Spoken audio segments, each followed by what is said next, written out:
Un jeune prédicateur donna un jour un très bon sermon. Et le principal lui demanda « Dites-moi, s'il vous plaît, combien de livres avez-vous consulté pour préparer ce merveilleux sermon ?» « Monsieur, répondit-il, j'ai consulté plus de 32 livres pour préparer mon sermon aujourd'hui. » « Maintenant, dit le principal, dites-moi combien de temps avez-vous passé à étudier la Bible afin de préparer votre sermon ?»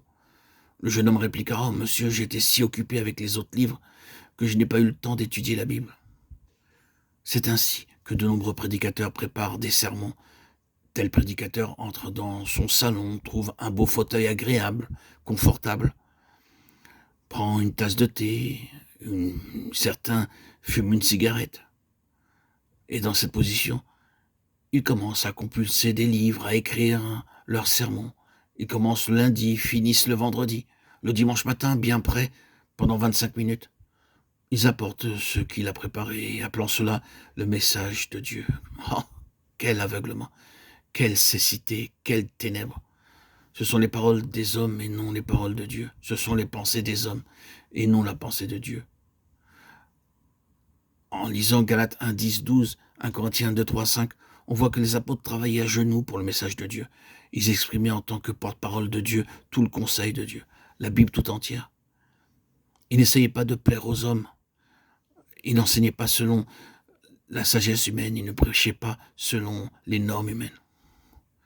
Même si le peuple aimait ceci ou cela, leur travail était de donner le message de Dieu avec la sagesse de Dieu et la puissance de Dieu. C'est ainsi qu'était la parole des apôtres. Une parole pure du Dieu vivant, le message du Dieu puissant et vrai.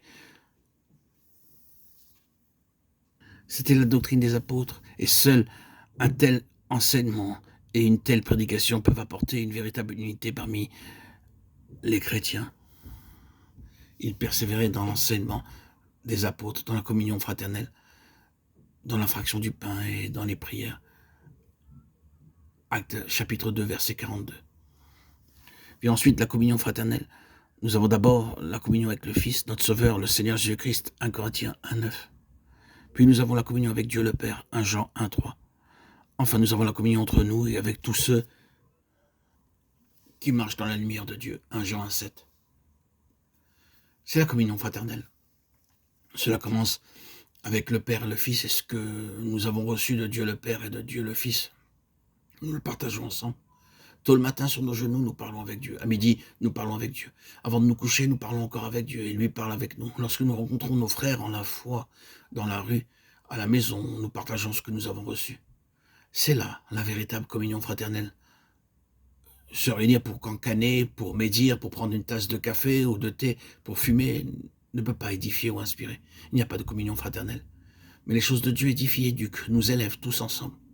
Le bavardage mondain, le temps perdu à parler des choses terrestres lorsque des femmes se réunissent et se renseignent. Oh, où avez-vous acheté telle robe? Combien avez-vous payé ce collier? Ceci n'est pas la communion fraternelle. Mais lorsque vous parlez de Dieu, des choses de Dieu, du ciel, c'est la véritable communion fraternelle.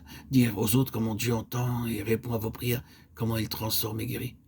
Chaque fois que les premiers croyants se réunissaient, ils étaient capables de partager leur expérience spirituelle. C'est ainsi qu'ils étaient réconfortés l'un par l'autre. Ils oubliaient leur chagrin et leur peine quand ils voyaient comment Dieu travaillait parmi eux.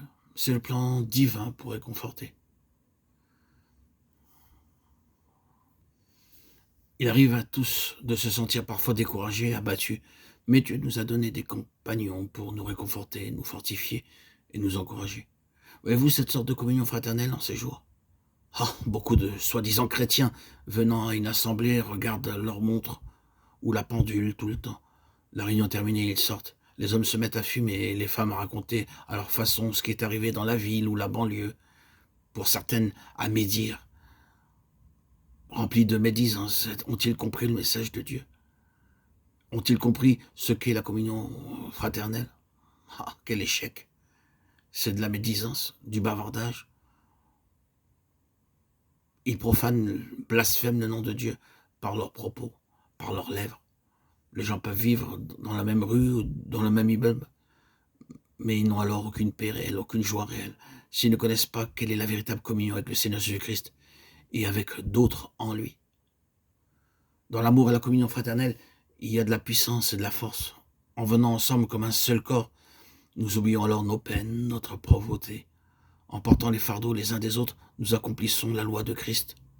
En priant ensemble, en son nom, nous lions Satan. Matthieu 18, 18, 19.